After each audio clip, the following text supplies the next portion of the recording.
Right, so we've got the Dynam Spitfire V2. Is it any good? Well, let's have a bit of a closer look at it and see what we think. On first impressions, it's a fairly good looking plane.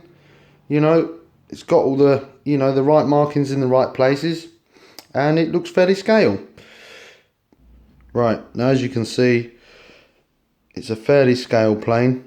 There's a few aftermarket bits and pieces that I've done to it since I've had it. I put little machine guns in the wings. It doesn't come with them. It does come with the cannons, but it doesn't come with the little machine guns. It's got a 4-bladed propeller, which it comes with standard. Has a 40 amp ESC. You can run this on 3S or 4S. I run this on a 2900 milliamp 3S, which has plenty of power. It's got plenty of pull. I have no issues with power with this plane at all. It flies really well. Now, putting this plane together is fairly straightforward. The instructions are, kind of what you can expect. They're fairly simple. They're easy to kind of, follow. Obviously, being Dynam, a few of the bits don't fit together as nicely as maybe they should, so they need a bit of fettling just to get them to fit nicely.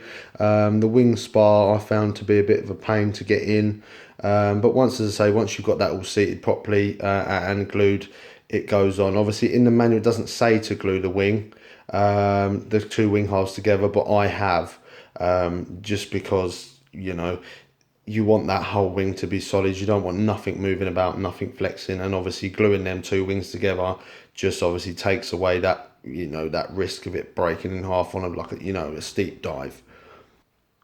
On assembly, you have to assemble the rear tail, obviously this top part here, and the vertical stabilizer as well. You have to connect all the linkages and glue the servo horns onto the control surfaces. Fairly straightforward stuff, really. Nothing to be worried about. Just make sure that they're glued well, and obviously they've got no chance of obviously coming off as you're kind of going through the air. Cockpit as well, that comes in bits. You have to glue the pilot in, glue the canopy on. Fits really nice. Obviously the decals as well, you stick on all yourself. You can either leave them on or leave them off. Fairly good looking plane, I think, really. The only thing with it, the CG in the manual is a bit, what's the word, I don't know, it's a bit far back for me. There's a video of a guy on Motion RC that it says that 65 to 75 is probably the sweet spot. I would make him perfectly right. I have put weight in the front of this, and the CG is roughly about where that panel line is, just there. It's just a bit forward from there. It's about 70 mil, and it makes it a lot nicer to fly. It makes it less twitchy on the back end.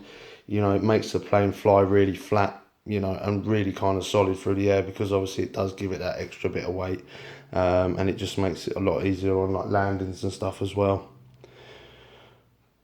Right, now you can see again, nice scale details. It's got the two vents at the bottom. The retracts are really nice. They sit nice and flush in the wing. It has flaps as well. It's got two stage flaps, which work brilliantly. Obviously that's where you can see where I've actually glued the wing together to make that, as rigid as possible. And it's a good looking plane for what it is and for the money that they cost. I mean, I think they're about 150 quid, and for 150 quid, it's a lovely plane. 1200mm wingspan, so it's quite a nice size plane. It's not too big, it's not too small, so it's nice to just be able to put it in the back of the car and take down the park and whatever. Yeah, well impressed with it, to be fair. Good little plane. And it's the finish on it's quite nice as well. It's got that nice kind of matte finish to it, and the camo scheme across the whole plane is really nice. It's got a steerable tail wheel as well, so obviously for taking off and stuff, it makes it really nice, and you can obviously taxi it around on the runway. Obviously being a Spitfire, it is very tippy on the nose. I have twinged the props a couple of times. This is the second prop that's gone on here now, because it's, you know, when you're taking off, you really have to have a lot of elevator control to just keep that, you know, nice flat takeoff. Otherwise the power of the motor as well, and obviously with that extra weight in the nose, it does pull it forward and it does tend to nosedive. But other than that, I mean, it's a pucker bit of kit really. Here's inside the battery compartment. In this, I've actually got a gyro in there as well, just to keep, you know, make it really stable in the air.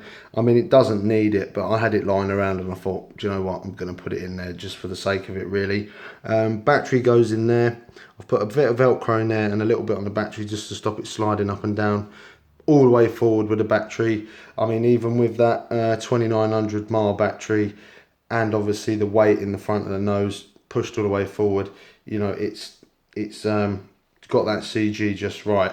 But I mean, that straight out the box, it just doesn't have enough weight in the nose, and you'll find that when you take off, it is really tail heavy, and it's an absolute arse to try and fly. 40 amperes here, as I said before, 3 or 4S. I've put a little bit of carbon fibre strengthening just down these side parts here, just to kind of, you know, make it a little bit more rigid. And that's it really. I mean, you know, it's got scale details. When it's flying through the air, it looks like a Spitfire, and it's the ticket. I can't really fault it, to be honest. It flies lovely. Didn't have to do a lot of trimming in the sky once it was up in the air, and I'm well happy with it. Right, well, thanks for having a look at the Dynam Spitfire with me. You know, this is the version 2 as well, so it is obviously the later one, and it's a lovely little plane, and I highly recommend, you know, if you're getting into obviously the warbirds and stuff, you know, to get this plane. It's built to look like a Spitfire, but it flies like a model. Obviously with the elliptical wing being a Spitfire, you know, they're quite violent when they stall. This, it gives you a lot of warning before it stalls, and you can fly this really slowly as well. Obviously we'll get some decent flight footage of it when we can get out into the, you know, into the English weather, and obviously you can see the flight characteristics and everything and how it flies obviously in the flight video. But obviously I just wanted to give a quick overview of obviously the bits and pieces that I found and what I think of the aircraft initially. But yeah, cheers guys, thanks for watching, see you later.